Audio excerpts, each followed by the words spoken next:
Hello everyone and welcome to another FOWL Original with me, FOWL Original. You probably had me twice because I came in once there and I came in again. So this might be a hilarious way, and we've still probably got Hat Take Roundtable music in the background, and that's gone. Bam. So hello everyone and welcome to another FOWL Original. This is the Hat Take Roundtable episode number 9. And we are joined today by several different wrestling watchalongers or live tweeters. But first, if you would like to help support the channel, you could do that in many ways. Number one, you can do that by thumbs upping the video.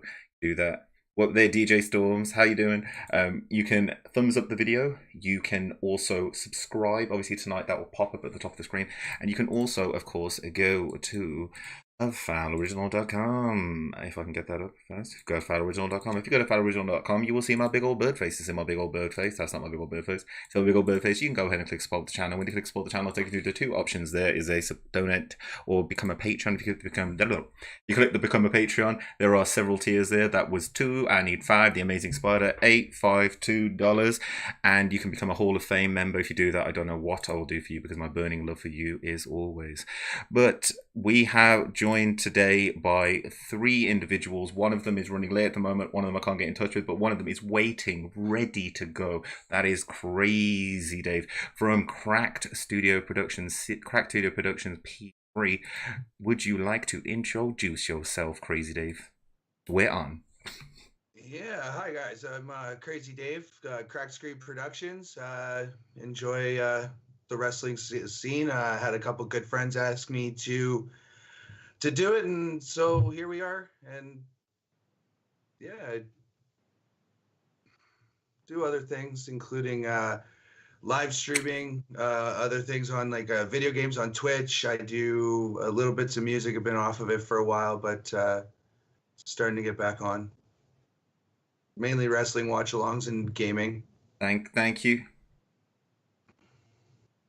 Yep, thank you very much. So where can we find you at the moment? So you're on YouTube and Twitter and anywhere else? So YouTube, Cracked Screen Productions. Twitter is at Cracked Screen P3. Instagram's Cracked Screen Productions, all lowercase, all one word. Where we also have our own Facebook link there as well. We do Pokemon codes, so it's just easy to send you a chat through there, a picture of codes. We do a lot of giveaways, so just codes, send them as pictures. So that's Cracked Screen as a person. I'm also on Twitter. That's where I do 99% of my gaming at C.S.P. _ Crazy Dave. I'm all over the place. Thank you very much. Thank you very, very much. So, yeah, tonight it is a wrestling community. Well, it's a wrestling watch-alongers special edition. So some of you may or may not know that I do obviously watch-alongs. I do them for all the major pay-per-views and for Raw and SmackDown every now and then, and for like New Japan and a few other stuff. Now, I have always been up at this time and kind of just watching other people because over here in the UK, the time difference means that the show starts at like 1 a.m. I've got to go to work in the morning. I can't get away with it. So I watch other people do it. Now, there's someone that will be joining us in a minute from All Things Wrestling. And that's Tom from All Things Wrestling. He does it every single time. There's other few people like Danny and Mike and Colebone and Watchalong Wrestling. And myself I found Cracked Screen Productions. Yep. I found Cracked Screen Productions the other day. They are an amazing live stream. So I was watching them. I felt really included. It was really interactive, and I just kind of wanted to speak to them and see kind of where they came from. So I'm going to kind of start this round table at the moment with just us two, and these questions apply to all of us. So when we get our other guests to turn up, we can include them in it. But for now, I kind of gave people Oh, there is Steve trying to get in, but he can't get in on Skype. We'll try and bring him in a second. But I'm going to start up with the first question with you then, Crazy Dave, and I'll get the technicalities of getting Steve in. But first of all, questions that I was asking were get it. First of all, give us a little bit of an idea of how you got into live streaming. Like, what was your journey here? How did you get to your first live stream? Give us a little insight. Well, actually, one of my first ever subscribers, KK416, shouts out. He's a good real life friend too.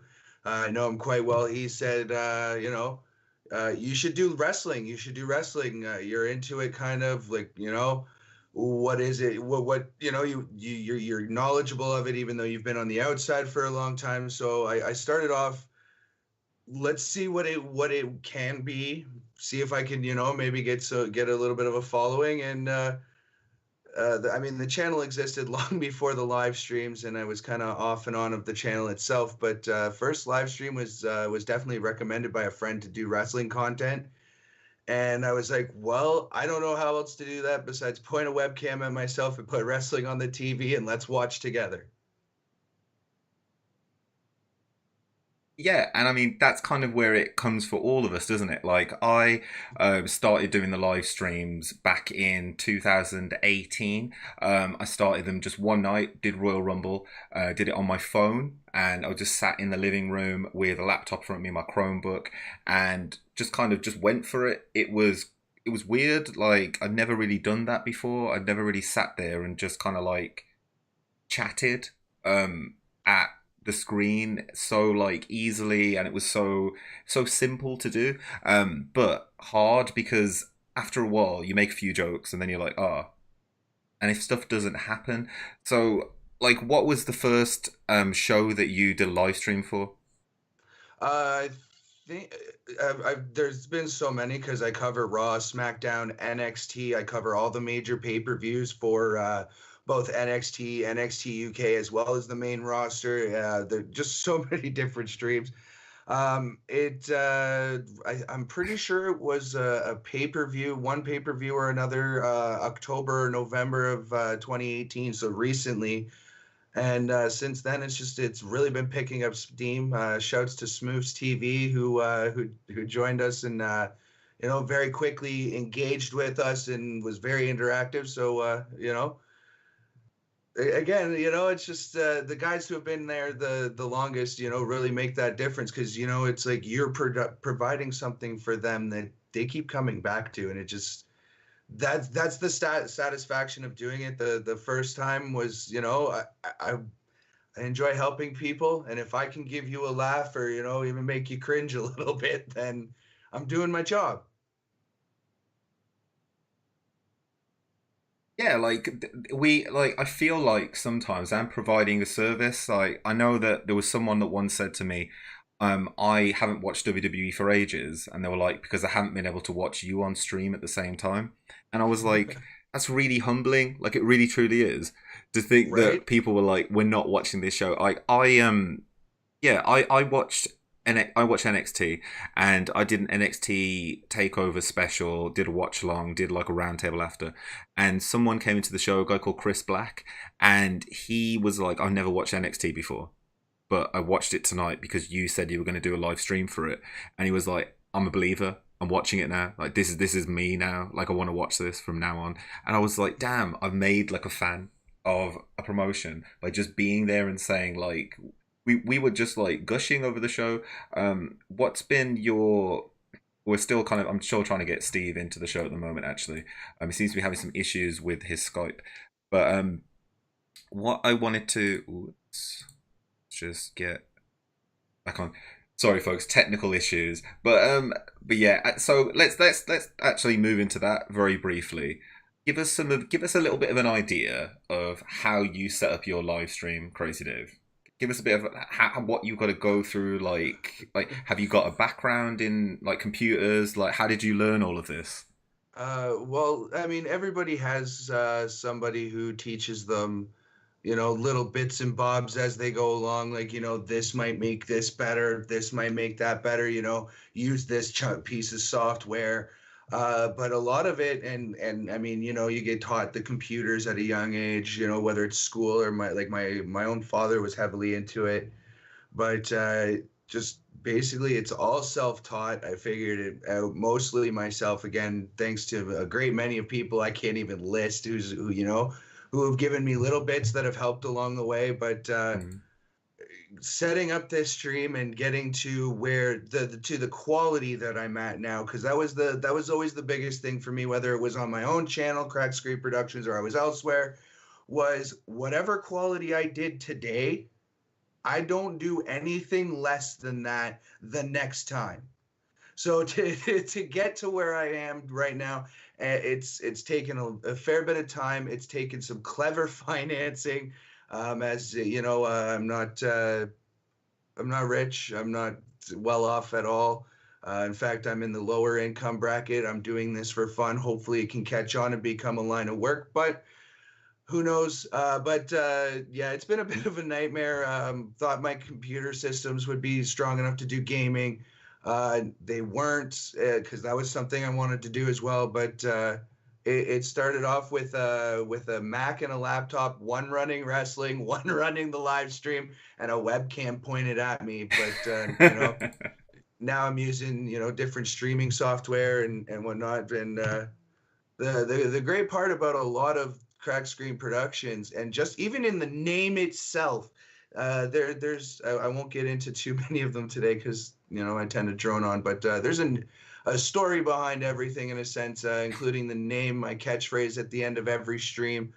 So there's a lot of the channels existed a lot longer before I dedicated myself to Crack Screen Productions.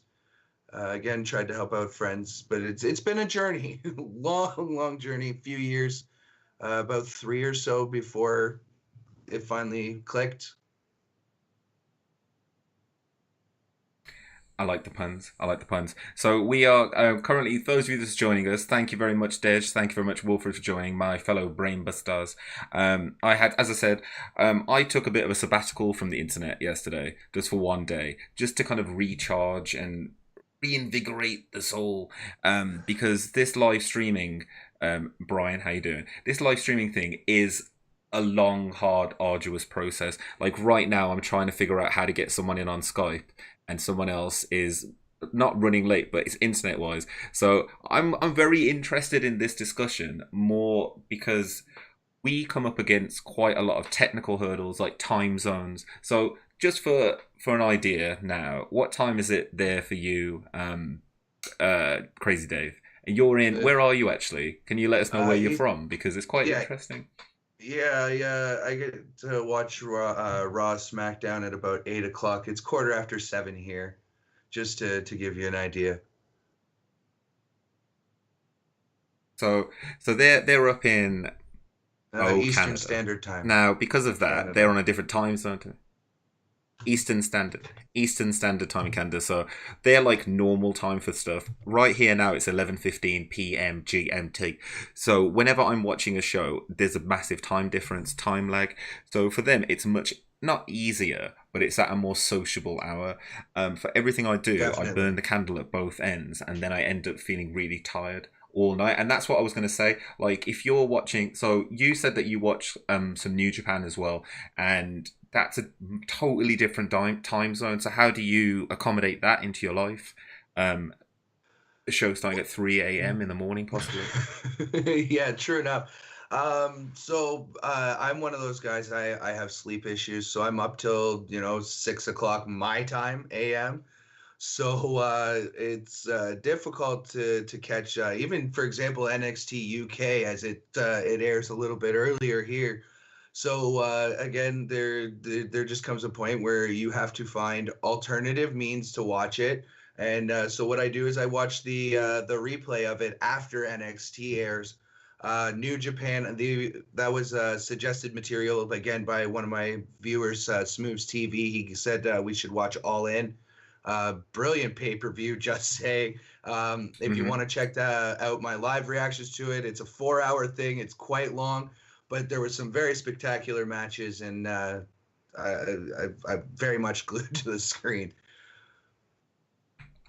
Was that your first kind of introduction to the all elite wrestling, being the elite and stuff? Yeah, that was my kind of my first taste of. I think it was Ring of Honor and some New Japan members. I had been told that I should potentially watch that, as well as AEW, which is another up and coming. As far as I know, it's up and coming. But it was, yeah, it's definitely Hmm. my first taste of wrestling outside of WWE, or the Attitude Era with WCW and TNA, and I've watched little bits of that, but never anything beyond like the WWE direct competition, if you will. Yeah. Okay. Well, I think we may have all things wrestling in the chat now. Hello.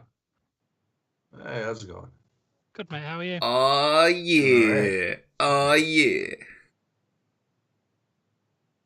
Fantastic. All right. So, I want to do the same thing that I did. I'm going to do the same thing that I did for say it's got a little message on Skype. Do the same thing that I did for our first guest, Crazy Dave from Crackstream Productions, and I'd like to introduce from All Things Wrestling. I'd like to introduce Tom, Real King Tom. Would you like to give us a little intro, my friend? Thanks for joining us. Hello. How is everybody? It's an honour to be here today after working for shitloads of hours and being late. Damn it. But so good. yeah, no, like what do you do all things wrestling, like, because you've come here hot off what, doing what? 8.5 hour shift. Hmm. I'm So a chef. so like I want you to just give us a little idea. Yeah, you're a chef, and I wanted you to just give us an idea of what you do. We kind of let Crack Screen Productions kind of take over for that one. So, where do we know you? Where should we know you from? And give us a little idea. Well, as you said, I'm on the All Things Wrestling channel, which does live reactions to the weekly WWE shows, as well as the occasional New Japan and Impact. And I do a podcast weekly now. Yeah, what's the name of that podcast? It's called the Last Shot Podcast. It's very good. I believe that it's available on your YouTube channel. It's available on It your is. YouTube channel as well in one of the playlists. So check that out. Make sure you go check that out. Yes, 3 episodes so far. Make sure that I get my guests shilling correctly. Yeah, the fourth one's coming out on Sorry, Monday. there's a bit of a delay. It's bloody Windows 10. You can. Hey, leave Windows 10 alone. Yeah. Yes. Yeah, I work with computers. I hate Windows 10. I hate it. Yeah, you mentioned. I hate most operating systems in general. It's just a part of the trade. Yeah. Okay, so on that note, what? So we've spoken to Crack Screen Professional Productions, Crack Screen P3, about how his kind of setup is. How is your setup, Tom? Like, what's your setup for how you do your live streaming? I use XSplit Broadcaster, and let me get the model of the webcam I use. I use a Logitech. I think it's 9210, something like that, like one of the latest models, which does really good quality. I think I got the same one. Yeah, you can't argue with the quality of it if you've got the same one. I originally used a phone, but then It's a it damn kept good lagging. webcam, isn't it? Yeah, webcam is better. See, this is what we're gonna say. Like we took C.S.P back to how like he started out. So how did you start at your first live stream? What was your first live stream? What did you do? How did you do it? Like phone, I think PC, it was what? for a Monday Night Raw. I just sat there and watched it, and one person kept asking me really awkward questions about Mark Henry for the entire time. Like, would you rather chop off your own arm or have sex with Mark Henry, for an example? Oh, geez. Literally for like 2 hours. which is weird, but I kind of got used to that. how long is how long is that? How long has that person watched you now? Are they still in your chat like all Since the time? 2017. Or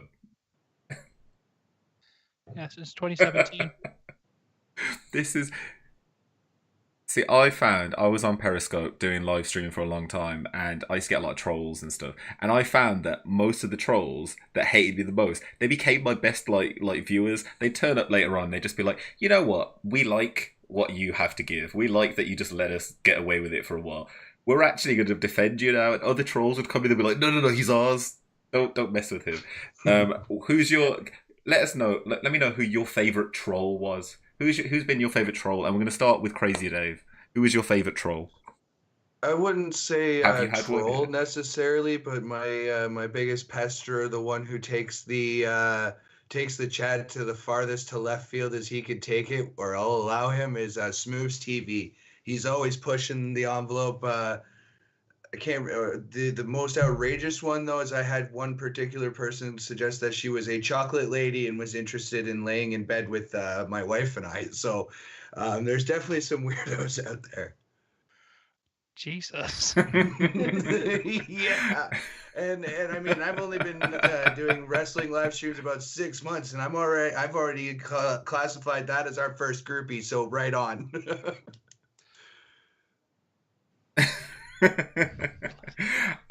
Wow, wow. I mean, I have been offered coitus, but it was I was specifically like no, because I mean there's a very interesting thing, like we're kind of like I put this on my Instagram, like I'm a quasi internet celebrity. Hey there, Ben's list. How you doing? How like in real life, how many people know of your alter ego? And like actually, sorry, before that, who's your favorite troll all things wrestling? Have you had anybody else other than I've Mr. had a Mark few. Henry? One was horrifically racist, so I ended up banning him. It wasn't even entertaining. It just was really weird.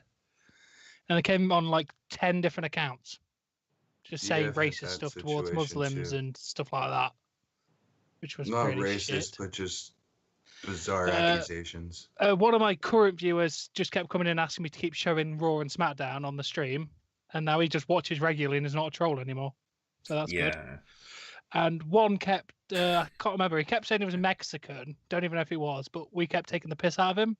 He kept calling us racist, and we kept saying Mexico isn't a race, so therefore we are this. And then kept bringing up points, and we kept disproving them, and it was really funny for about 2 weeks. We just took the piss out of him as much as we could. It was fucking great. See, like that is, yeah. Like I was gonna ask this, and I'm gonna ask. So I think it kind of stays in this point. Like, how do you deal with like idiots? I just say idiots, yeah, because like Ben saying this in the chat, there was someone called Jabs that was an absolute menace to me when I was on Periscope, and it was just absolutely hilarious when he had to kind of pull it all back. But I constantly just do the I know what you are. I know that you are, but what am I to people? I basically do that as a deflection The sometimes. garbage What do you man, guys do for to the keep Simpsons the trolls reference. at bay? You're garbage. I just Exactly. laugh at You're it. garbage, man. I know I what you are, but literally you're just laugh garbage, man. at them, Yeah. to be honest. Like I it's that think whole thing. If I they're always get the watching, they're sexual watching comments you. though, So all the time. You get them weird people who are like, "I mm, love you, I want to do this or do that." And I get that a lot. I say, "Okay, yeah," and they just stop because if you actually agree to it, they're kind of like, "Okay." Yeah, Well, as a you're chef, we very have right. I'm down. My uh, wife's not.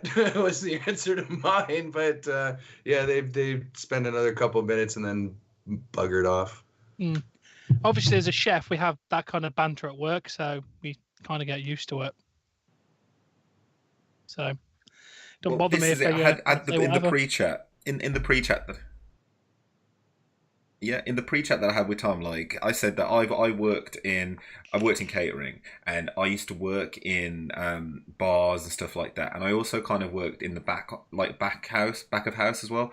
So Yeah. I was working in there. I was doing some pot wash every now and then. I used to work with chefs. Oh, the banter! Oh, you like believe me, being on a live stream, it's nothing. If you're in a kitchen, you have to be on your feet so quick, so fast unless you're that's it, you're done. And Oh yeah. like I Like think that it we, kind of gets you ready for so it. good. Like the littlest thing. Like we have somebody who turned his girlfriend went off with another girl, so we rip into him about lesbians as much as we can. It's so good. and, He hates it. and like but like it's a lot of it in your own in the, in your own community. It's it's like an inside joke, and I love it that we all have our own little mini communities. Like there's a guy called Brian Walsh in here, Ben's List, DJ Storms. There's people in this chat right now who I know have seen me starting off on a phone to this, to actually having like technically high production values on the show. Look, I got thumbnails and everything. Yeah, I was the same. I literally had a phone and that's But it, and then proper webcam and Uh, decent funny set and thing, everything. yeah, funny thing is, Crack Screen Productions actually came because my first ever videos on my channel, all the way back three and a half years ago almost. I was literally using a busted like cracked screen iPad, cracked screen phone. So I called myself Cracked Screen Productions because I was broke, I was homeless, I was doing it on cracked, like broken devices that only worked when they wanted to. So uh, to be sitting in an actual room that's mine with a bunch of computer systems and whatnot that are running everything, it's very, very nice to have been able to, to move that quickly. Definitely, I do agree. Yeah, But I owe a lot of that to my wife yeah. as well. I mean, Very supportive, doesn't really yeah. So question a whole tell lot, us about that. Yeah, tell us a little bit about that, Crazy Dave. Like, what role has your wife played in the whole of your live streaming now? Like, you said that she's quite supportive. She's there at the moment. What does she think of it? I mean, sometimes it takes a reminder of what this could potentially be. I find myself often reminding not only myself when because it's easy to get discouraged when you're just starting out, you're trying to get things going, but I remind myself and her that in a sense, this is building your stream, building your channel, building your brand. You're essentially starting a business. You are a small businessman, and unfortunately, when you're starting off, you don't make money right away, but it can and hopefully will come. But otherwise, she's here every single pay-per-view that she can make it to.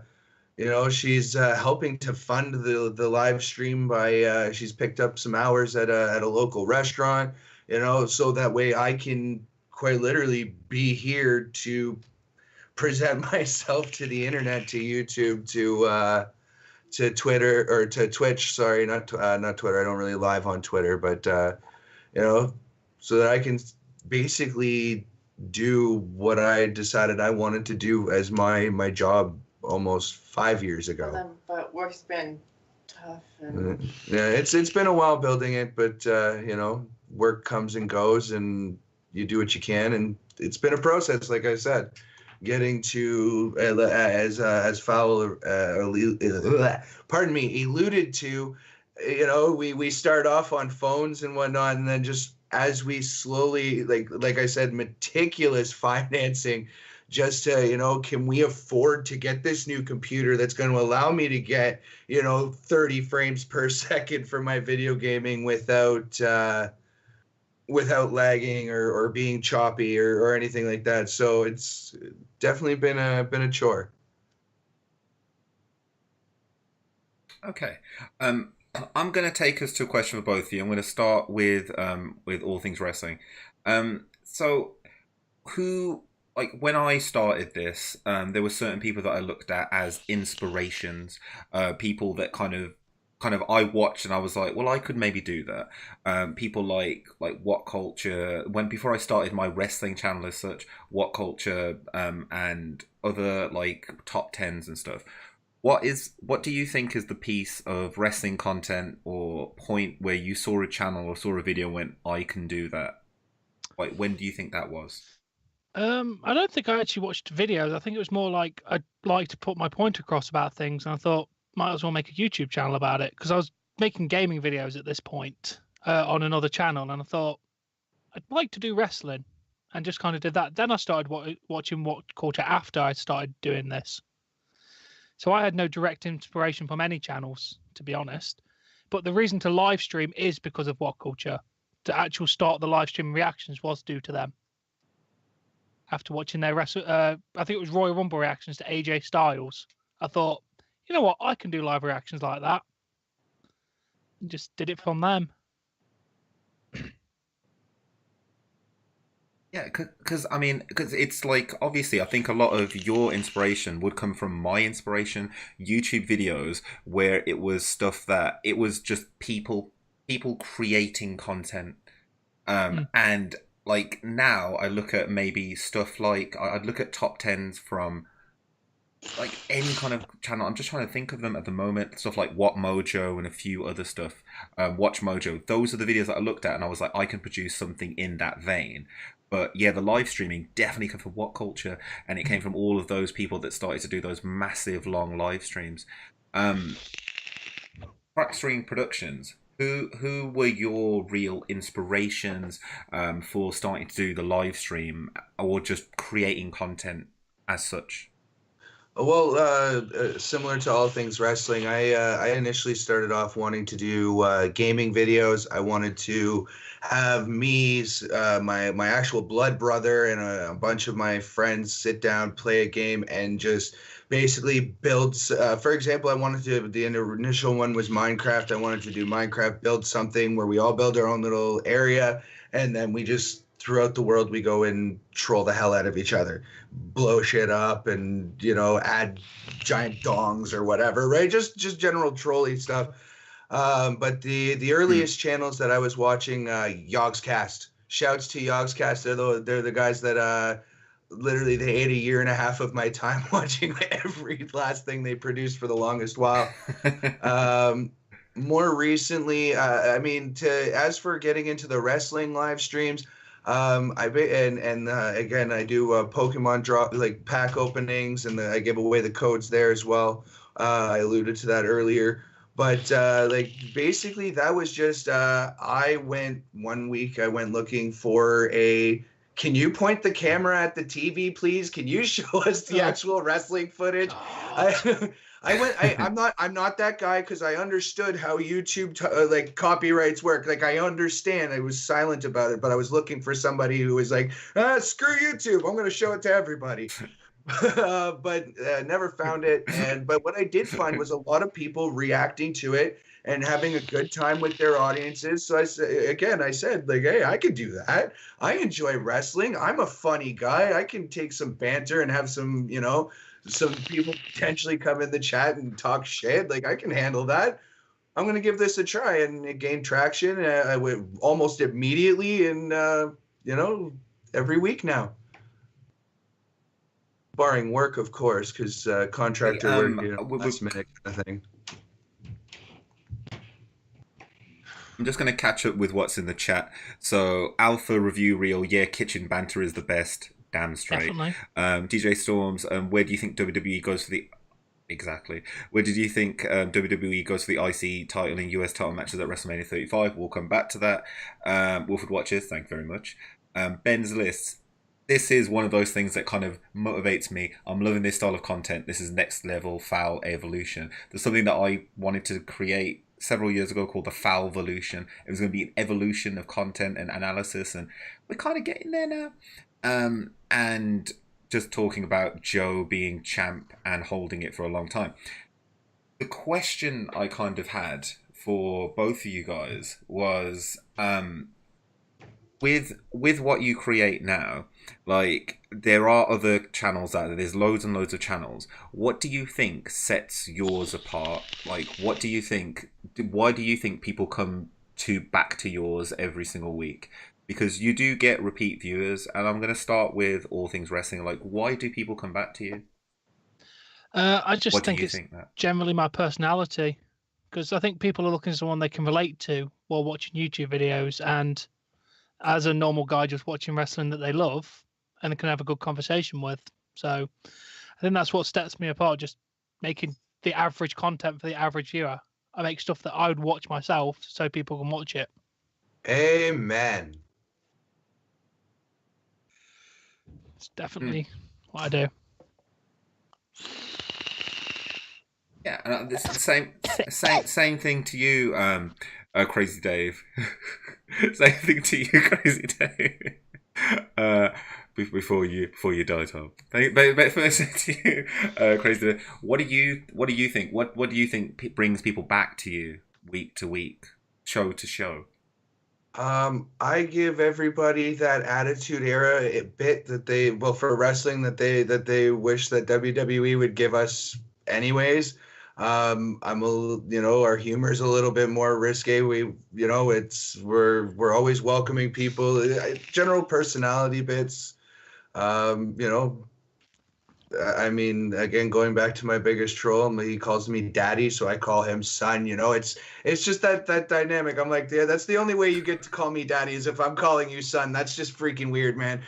But it's just you bearing your heart and soul to the world of YouTube or Twitch or wherever you're doing your live stream. Yeah, that's from and really just hoping somebody can appreciate you for who you are and what you're bringing to the table.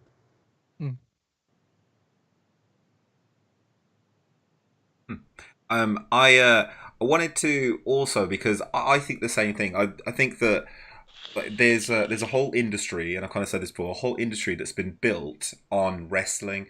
A lot of what we do is we provide context and some kind of analysis and our viewpoint as fans, as watchers of a show, as to what it is that we're watching right now and how this works in the grand scheme of things. Do you think that we really exist? Like, that if we didn't exist, that the WWE could do anything similar? Because I kind of bring this back to something which happened, and I kind of wanted to go, and it's perfect time to bring you folks on here. For WWE Fastlane, the WWE did something very different. We knew they were going to do it at one point. They did their own watch along. They put Pat McAfee there. They had Nigel McGuinness, and he decided to swear, so they deleted the stream off YouTube. But he what do you think about the WWE encroaching and stealing from, and it is stealing from their own fans? I'm going to take it to C.S.P. first.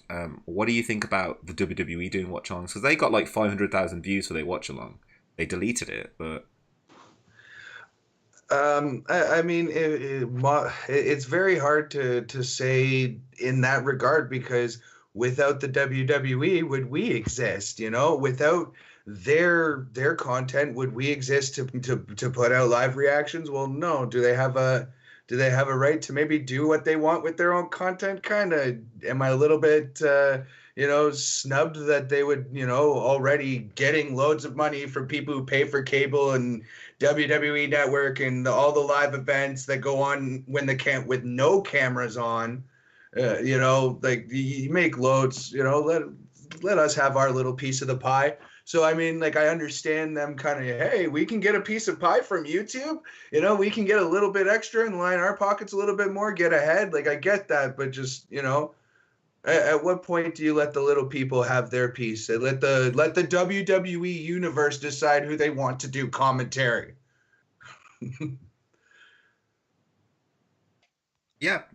I'm same thing to you, All Things Wrestling. Do you think that this is going to take away from our very, very small pie to begin with? Or do you think we're going to be bolstered by this and be able to do like a watch along on the watch along? I think they're going to try and take from what we can do, because WWE don't like things that doesn't make them money, to be perfectly honest. So I think they're just thinking, well, this gets views, so if we do it, they won't get views and we'll get all the money. I think they're just trying to snub the little guy like they do with most of the stuff they do. We'll always be better because we're willing to push the envelope a little bit more. Yeah, we I won't mean, take it down for one swear word. But yeah, let's. Right? I mean, Yeah, all things wrestling, guys. I want you to foul finish up. I language, want you to. foul language. Holy crap! I'm behaving myself Yeah, tonight. like I wanted to. Sorry, yeah. So I wanted to, as I said, I wanted to go back to all things wrestling. Why do you think that they take? I did a show, weekly wrestling recap number 80 or number 70 something, and it got content ID claim, and it got copyrighted claimed because I put bits of a YouTube show that they do called Are You Serious? What kind of things? And because this is gonna just mean that, I mean, I always have this theory, and I think that it's probably true. You know that we get like full Royal Rumbles and full like massive pay-per-views. NXT has been recently putting NXT takeovers on YouTube. The only reason that is there is so that it's easier for the YouTube content ID system to pick up when we're putting video into any of the stuff that we do. And I know that that's why it's there. That's specifically why they're giving us random bits of free content. That makes a lot of sense. Yeah, like, because if you... But the one thing that I kind of wanted to bring to that was, what kind of problems or what obstacles have you folks come up against when it comes to content ID, content claims? And I'm going to start with all things wrestling. Then I'm going to give mine, and then we'll go to C.S.P. So all things wrestling, what situations have you come up against when it comes to content ID, copyright claims, and the like? NXT gets me copyrighted for audio on my live reactions, and then it bans me for 3 months unless I can appeal it. I think the last one that they did, it banned me, but then the live stream went live again, so there was no way for me to appeal it. So I got banned for 3 months with no way to appeal the ban. So they managed to take me down for 3 months for me doing nothing wrong. Ouch. That's ridiculous. I know. Oh, okay. Obviously, every time I put an appeal in, they have to. So have you got any more? Yeah, obviously, because they've copyrighted my Fastlane. I'm going to see if they've actually given it me back. Nope, still in dispute. They've copyrighted me for audio content this Fastlane? For 3 hours. Wait, is that Fastlane 2019? Yep. They copyrighted me for the audio on this. They never took the stream down, thank God. So it didn't give me any copyright strikes properly. But still, to claim the video with copyright is ridiculous. Because under fair use law, you can do live reactions. It's all under fair use. Yeah. And they know that. Like, okay. So exactly, and was that? All right. So I'm going to give you mine, yeah, because mine was last year's Fastlane, and I have had like kind of content IDs, as I said, on weekly wrestling recaps, and I've just went like fine, whatever. I had one once from TMZ for showing the David Arquette match in one of my live shows, the David Arquette death match, and I was a bit like, well, it's going to go for one of them, but the other one that I got was Fastlane last year, and last year I learned how to use OBS Studio. So I was using OBS Studio. It was Fastlane. And people were like, show the stream, bro, show the stream. And I was like, I'm not going to show the stream. Go to the WWE network, pay your goddamn monies. And then I got really angry, and it's my own fault, but I was doing a watch-along, and I was watching it on my computer screen. So I just put it into a Chrome window, put it over the top, and said, look, I'm watching it. It did the intro, and then my stream just went down, and people in my stream were like, your stream's just gone down? I'm like, that's a lie. Came back, I've been taken down.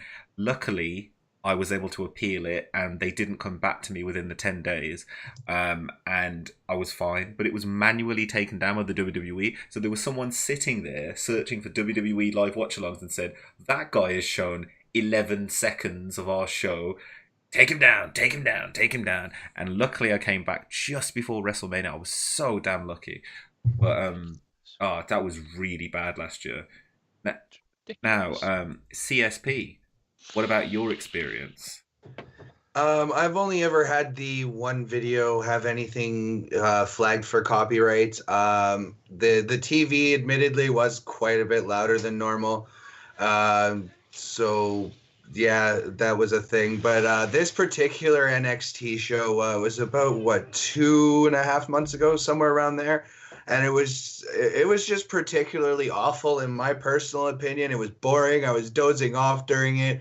Like me and my live chat were just sitting there ripping on this particular show. It was for about the first half of NXT, so they said, yeah, this is this we're taking this down. You're talking too much crap, but it was the audio. So since then, I've been very, very careful as to how loud I have my TV, especially during stuff like entrance music, when the shows kick off. Like anytime there's music playing, I can like when, for example, when Raw comes in, the announcers are talking, but the music's still running, so I've got to have it at 15. And like if there's even a cricket going off in the room, you're not hearing it. But as soon as the music stops, you can turn it right up and nothing. But if the music's playing and they catch more than 2 or 3 entrances, that NXT got they blocked it. I couldn't in all countries across the world. So I basically just went on, deleted it. It's like nobody can view this. Okay, bye. Like next. But I definitely try and be careful of the copyrights because I don't want to lose what I built. Exactly. No, that's a major thing. Actually, I want to jump off on that point before I introduce someone who just joined in the chat. I look at this a lot of the time when it comes to copyright strikes and it comes to anything like that. We can look at it in a very when it comes to YouTube. How many copyright strikes is it? 3 copyright strikes, and you're taken down. I was just looking at that. Yep, 3, isn't it? 3. So, yeah. It's 3. So it's 3 copyright strikes, and everything that you've just built is taken down. It's absolutely taken down. It's a massive fear for all of us, and what we do is within fair use. It's totally within fair use, and sometimes using content ID and audio IDs to really, really mess with the little guy who's providing a needed service within the community. We all buy, like, look at this. I went to NXT UK and I bought merch. I'm wearing a Mustache Mountain t-shirt right now, yeah. I love to be able to bitch about the thing that I watch, and I like to be able to watch it with people who are of a similar mind frame and mindset as well. But a good example to what you're saying, FOWL, is I tried to show Team 4-Star. Yeah. They were actually encouraged by Akira Toriyama, the creator of Dragon Ball, to continue their abridged series, and YouTube flagged it. They actually had to like Google headquarters send in the letter that Akira Toriyama had sent them saying, hey, thank you very much for what you've done. It's a satire of something that's very original. You're rekindling the fanship of people who have watched it and encouraging people who haven't watched it to go and watch the real thing.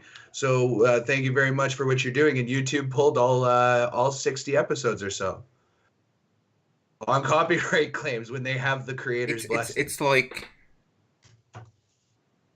we are very unlucky when it comes to YouTube. I'm going to introduce someone who we were trying to get into the chat earlier on. Looks like it's working now.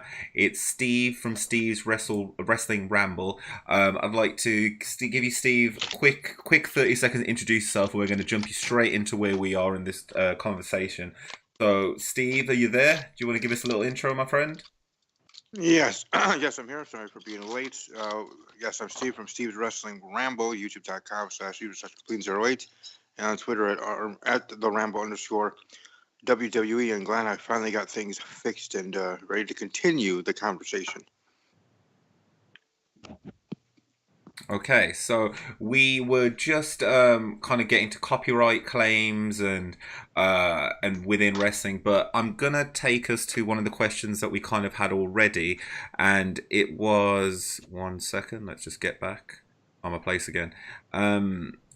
we were talking about this could actually be a nice spot if this is in the podcast for we can go for a quite nice commercial break. I don't really know what time we're in, but this will be a perfect commercial break for the podcast time. If you want to help support the channel, you can thumbs up the video or you can hit subscribe. Where are we? And it is... Yeah, so I've already asked them kind of where they've started and stuff. So I want to actually give you quite a brief intro, Steve. So if you'd like to let us know how you started and what you do within the world of in the internet community, the internet wrestling community, because you provide a different service. You do kind of tweet-alongs and you're involved in massive threads. Can you kind of explain what you do there for us, Stephen? Yes. Well, as my channel is, it's basically hold down by two podcasts. My WWE Steve's Wrestling Ramble, my NFL Talking Packers with Steve. And in regards to the wrestling community, I do my podcast every single week. But on Twitter, I pretty much am talking WWE every single day, if not just talking with people and individuals, part of that big super thread that I did create a year ago or whenever I did. So as many people that wanted to join with me to talk pro wrestling, whether it's other YouTubers that I have worked with, collabed with already, and just people in general that I know are subscribers and fans of mine that want to communicate with me more on a regular basis, that I have that opportunity for all of them to get their thoughts out to a plethora of people in that super big group thread chat on Twitter, to be able to bounce off ideas, our thoughts, live tweet-alongs that I do for all WWE shows, Raw, SmackDown, and pay-per-view events. NXT, I'm trying to do more so of, but due to my work schedule, I'm not able to do the tweet-alongs for NXT. Some pay-per-view events I am able to actually do watch-alongs on my channel, and I know I just jumped in when you guys were talking about copyright strikes and the 3 copyright strike law and everything in YouTube. For the few times that I actually have done an actual watch-along for an NXT takeover event and a WWE main roster event pay-per-view, I haven't had any issue, though everything I do is audible. Everything, so from start to finish, I have all the audio. So I think that's where I was able to be fine with. Entrances were still in there. Everything was in there non-edited, since everything I do is on Google Hangouts. So not even the ability to edit. So I just got lucky, I guess, in that case, after hearing your guys' stories on that regard. But for me, it's a lot of tweeting, live tweeting during the shows, and whoever is chatty with me, then we just chat along during the event and just have a fun time. Okay, great. And I'm going to ask the same kind of question that I've asked them, and I haven't really asked everyone else, so this can be kind of a fresh question. But and we kind of broached upon it. But what do people that you know offline in real life, what do they think about what you do? And we're going to start with all things wrestling. Tom, what do people know what you do in your real life, that you're Rocket Man, that you do other stuff? Yeah, everyone I work with is aware of it, and so are my parents. They get annoyed because I stay up till 4 o'clock in the morning watching wrestling, and I can be quite loud, so they get pissed off with that. But they're all supportive with that, and friends occasionally come on for live streams and stuff, and the other people I work with don't really care because none of them are wrestling fans. But yeah, whoever knows and is wrestling fans are all supporting and join when they can. And to be fair, I've got a few have you friends. did you have to go out and tell? Continue. Yeah, sorry, go on. I know, and it's really annoying, isn't it? Yeah, sorry. I tried to do a sing along with Ruthless Aggression Pod, and I've listened back to it afterwards, and we're trying to sing "My Sacrifice" by Creed, and it's like this weird round. It's really annoying, but. Yeah, what were you saying anyway? Continue with that. Anyway. Yeah. So what would have you had to go out and tell people like I'm doing this wrestling thing, or did they just come to you and say, "Oh, are you all things wrestling?" Or were you quite open with it when you first started? I was quite open with it when I started, to be honest. I've met quite a few friends Mm. through YouTube that I talk to on a semi-regular basis who I wouldn't have known without this. So it does bring people together doing YouTube and stuff.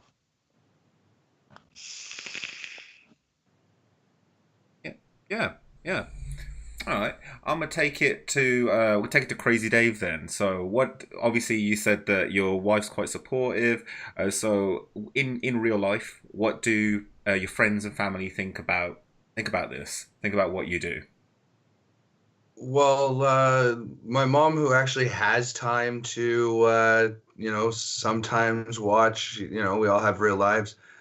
She's generally supportive. I don't talk to my old man too much, so he really doesn't know. But those who have internet enough to watch a live stream, not on mobile data, they tune in. Most of my friends know that I do something on YouTube. They don't tune in very often. Again, they're not wrestling fans or better things to do. But most of the people that that I have come in and out of the channel during any of my live streams were basically just people that I picked up along the internet. Along the internet live streaming trail, they came in, liked what they saw, and decided to keep coming back in. But the immediate people around me, my wife, I have a roommate who you can sometimes on my live streams hear cussing and yelling at his own game. He'll come in and apologize on occasion because he knows he gets a little rambunctious. Very supportive. I've told him, like, during the day, if we're awake, like, we have to arrange when we play music because copyrights are a thing. My playbacks get muted on Twitch if you have music or audio that's copyrighted playing in the background. So very supportive. My own landlord and boss tunes in on occasion.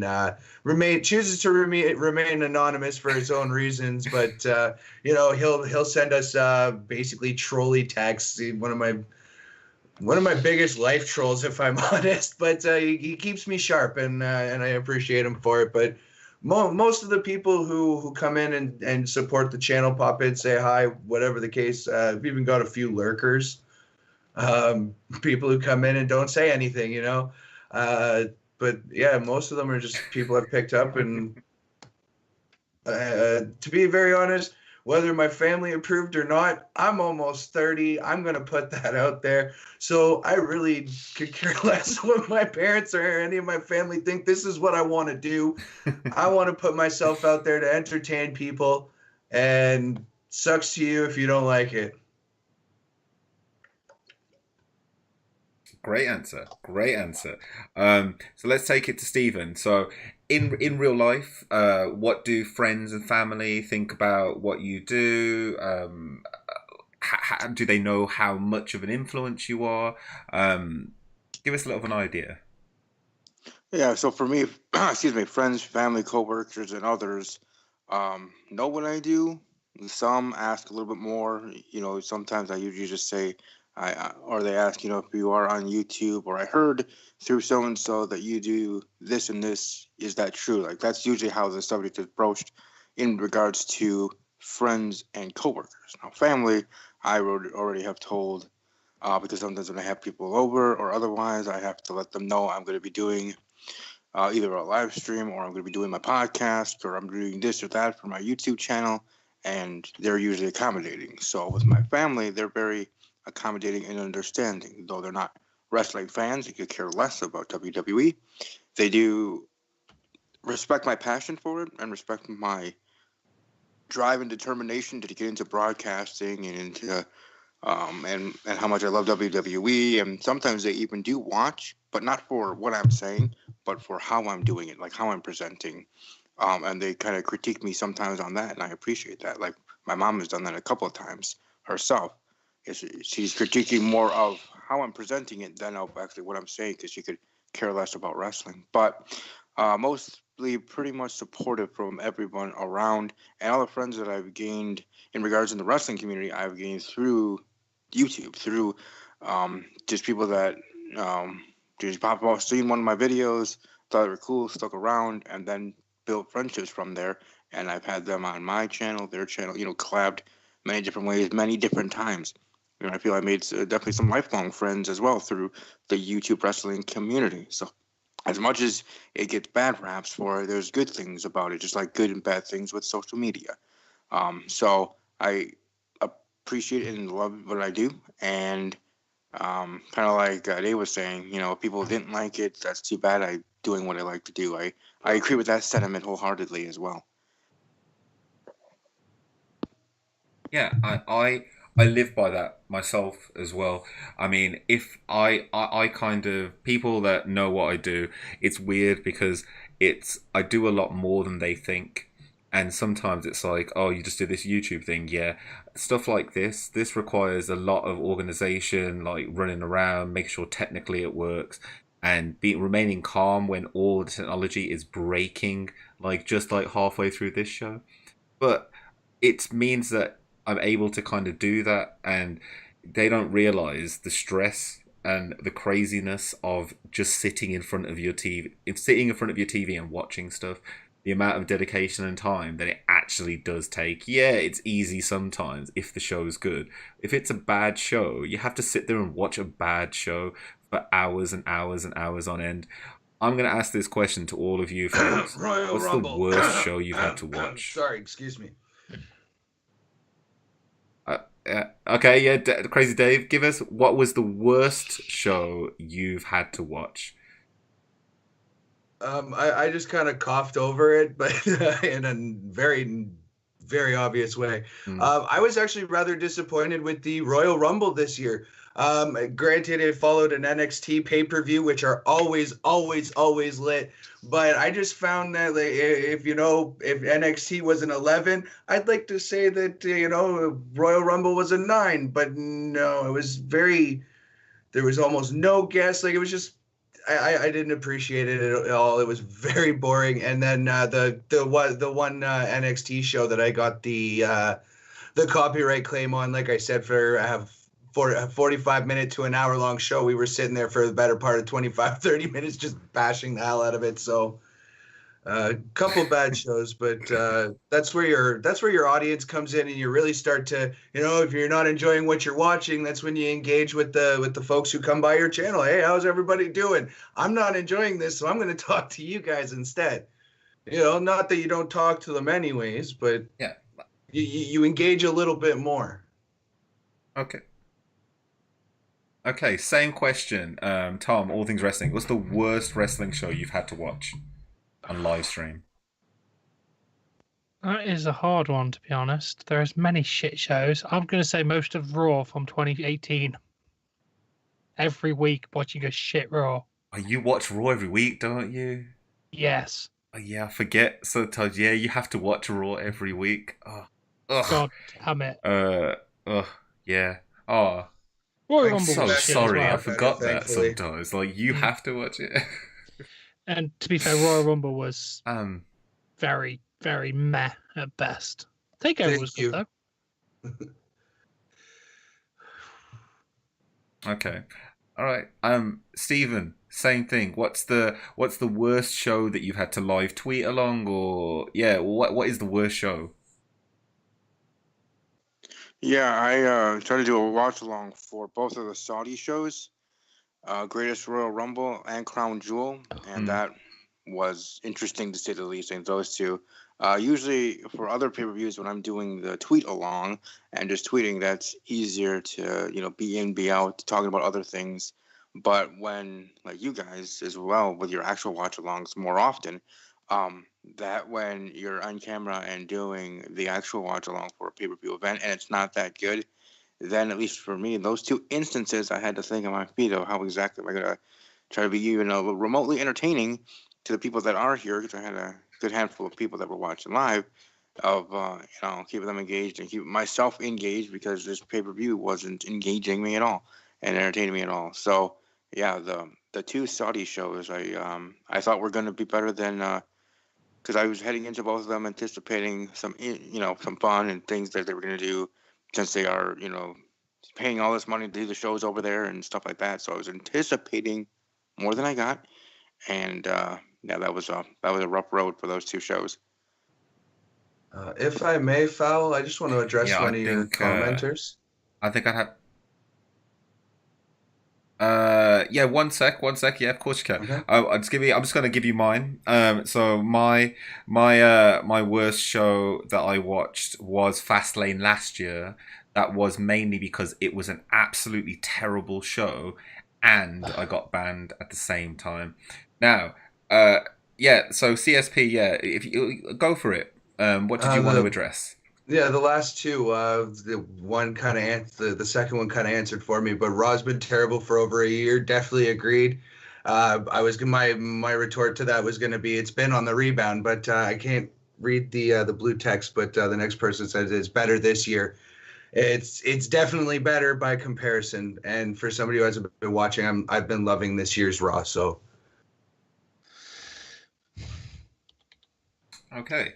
Now the next question I was asked you again about kind of the live streams and stuff, and bringing it back to what Steven said there.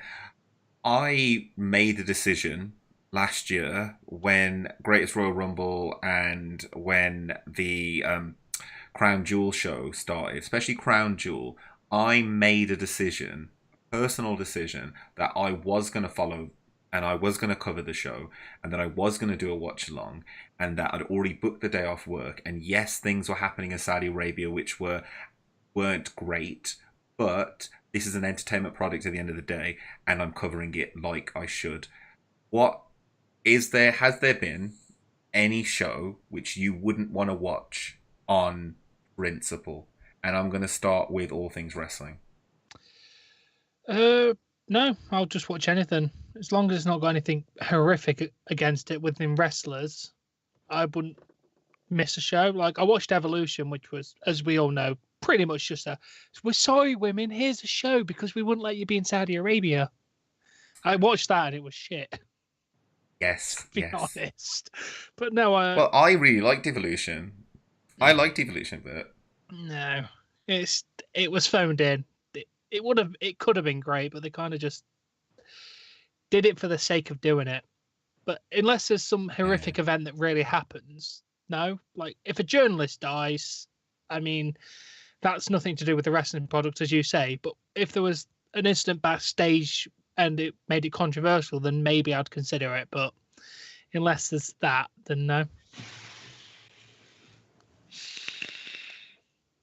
Fair point. Let's take it up to CSP then next.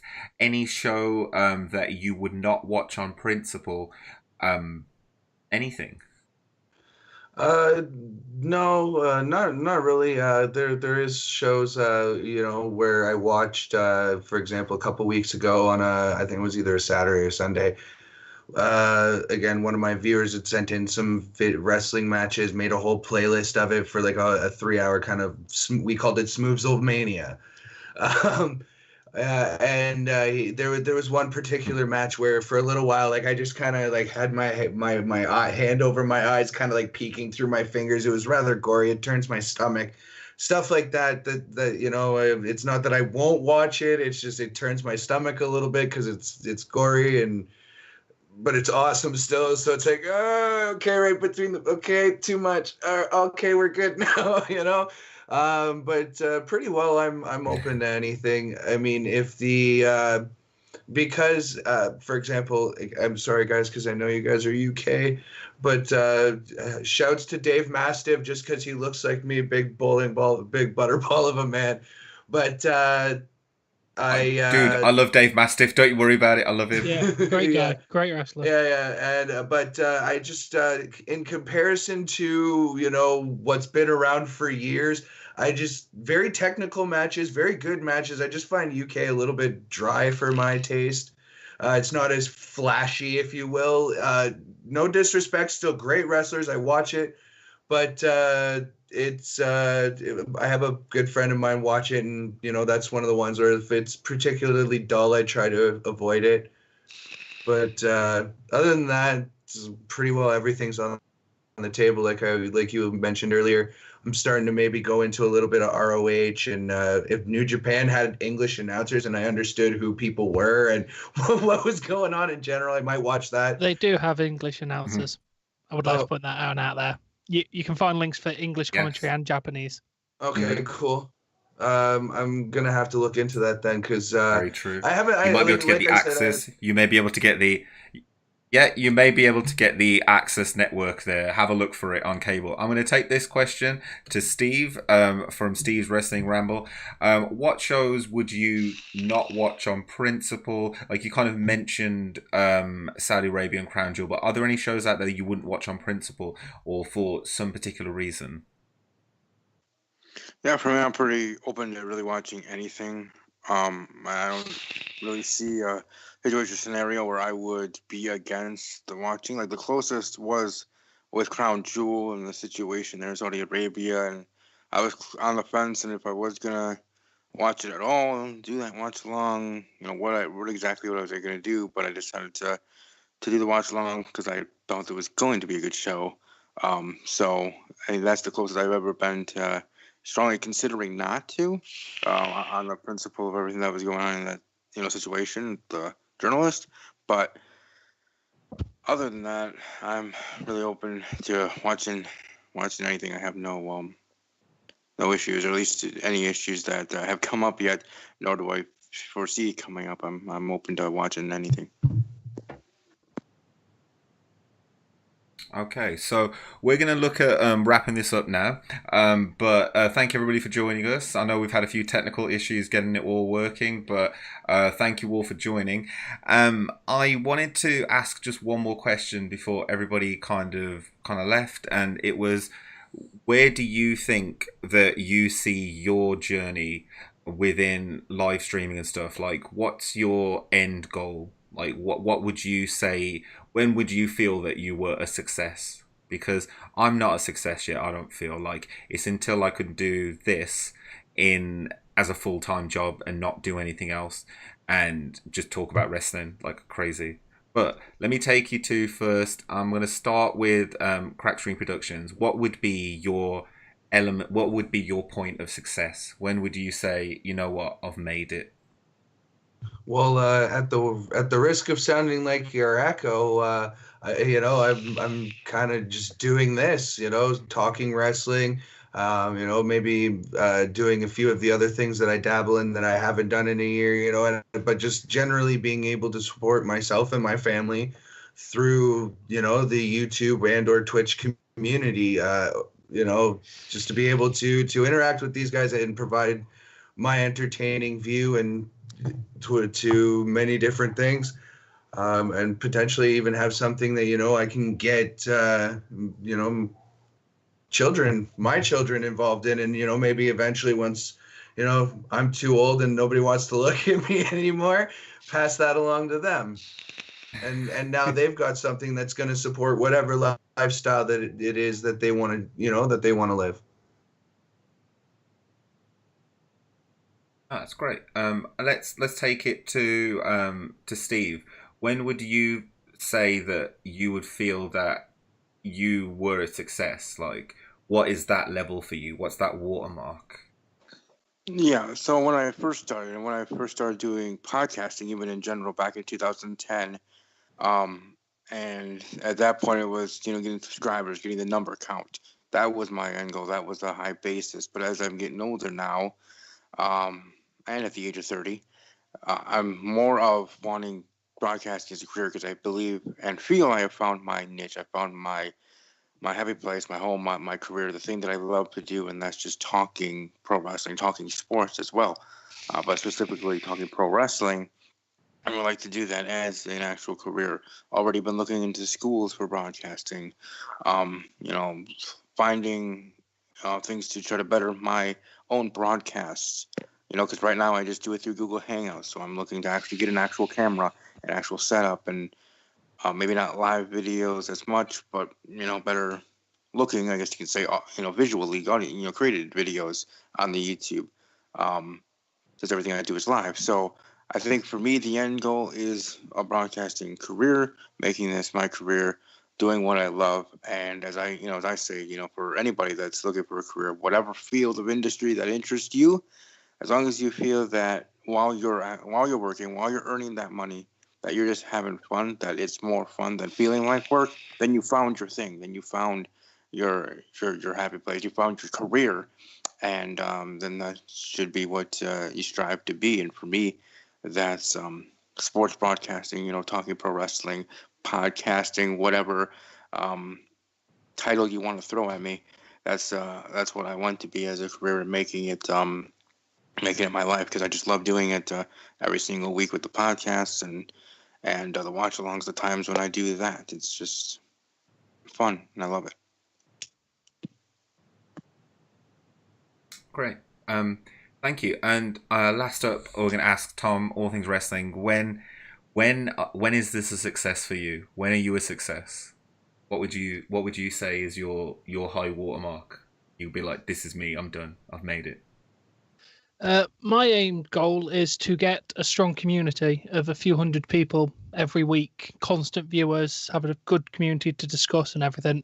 I mean, obviously, to make it a career would be amazing, but that's not a goal I'm shooting for. Because to me, I like it as a hobby, but if it became a career, that would be amazing. But I just want a strong, dedicated fan base more than anything. To be honest, to have regular viewers. Just what I aim for. So that's what all I've done is just give my opinion and just hope to bring other people involved with it. Okay.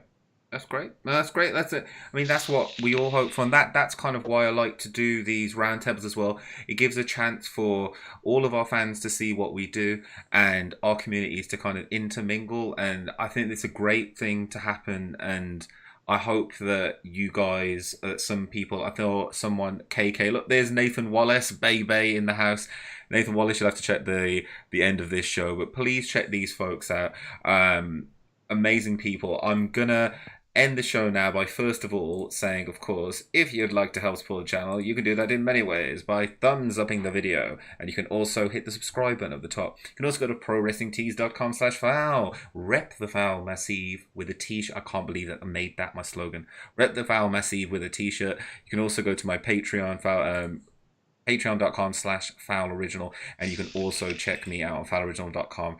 Twitter's at @FOWL_original. That's where all my weird stuff happens. Tomorrow we'll be going live with the weekly wrestling recap happening at 8 p.m. GMT. That's the weekly wrestling recap number 97, I think. And I don't know what we're talking about yet, but we'll figure that out as the day goes on.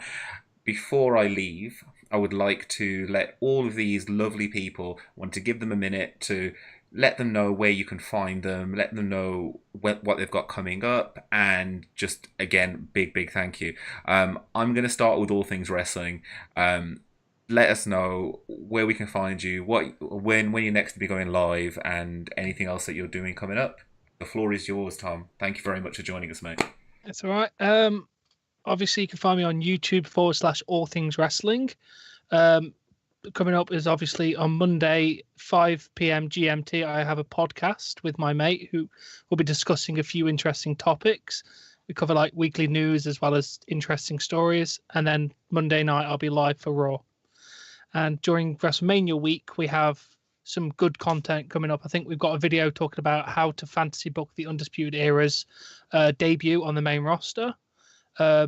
Predictions for both NXT and WrestleMania, both with my friend. So we'll have a lot of content coming up in the next few weeks regarding wrestling. Also, Twitter, I think it's The Real King Tom, I think, on there, where I tweet out if I'm live because YouTube notifications suck. And on YouTube, you're youtube.com/all things wrestling, aren't you? Yeah. I got a personalized Twitter, cool. For anyone that will be listening in podcast land. Yeah. You got a vanity symbol. You got a vanity symbol just like me. Yeah, so if you're listening on the podcast, it's youtube.com/all things wrestling, on Twitter @the real Tom King. The Real King Tom, I think. That is a What Culture reference. Fun fact on that one. That was dubbed by King Ross. He gave me that name back when they were in What Culture. Really? Yeah. Cool. Me and my mate Alex Kingdom we're actually on a live stream for the What Culture Extra Watchalong. We got on there in like a simultaneous 3-person chat, and it was amazing. So we were a real part of their community when they were doing it on What Culture Extra. So yeah, it was really good. No way. Okay, look, there you go. There you go. There you go. Exclusive to the FOWL Original channel. Extra little bit of the lore of all things wrestling. And we're gonna do something soon, actually, me and you, mate, because this has been great. Now, next up, it is Crack Screen Productions. Crazy Dave, would you like to let us know a little bit about where we can find you, what you're up to for the next few weeks and stuff? And thank you very much as well for joining. Thank you very much, mate. Yeah, not a problem. Thanks for having me. Of course, you guys can find me on YouTube at Crack Screen Productions. We're on Twitch as CSP_Crazy Dave. We've got our Twitter at CrackScreenP3, Facebook, so we can actually, have a chat one-on-one if you'd like. That's Cracked Screen under People. Instagram is Crack Screen Productions, all lowercase, all one word. I recommend at least the Facebook and the Twitter because that if I'm live anywhere, those are the two ones that are gonna have the posts go to them. As for anything else, it's pretty spontaneous when I'm on Twitch. If I have time, I get on there. If not, I don't. But I try and get every single Raw, SmackDown, NXT, and every pay-per-view that goes with any of those as a live watch-along reactions. If I can get a little bit of money rolling, I might start doing the Pokemon pack openings. I give away the codes as a contest. For pay-per-views, if I recommend getting your predictions in because I do a contest with that as well. The goal is to after WrestleMania, because that's the current one, to have more wrestling-related digital codes because I don't need them. I take good care of my discs, so I want to pass along that to somebody else who can enjoy it. So what I do is over about 3 or 4, maybe 5 pay-per-views at a time. I keep track of each person's predictions. You rack up a score for each one you get right.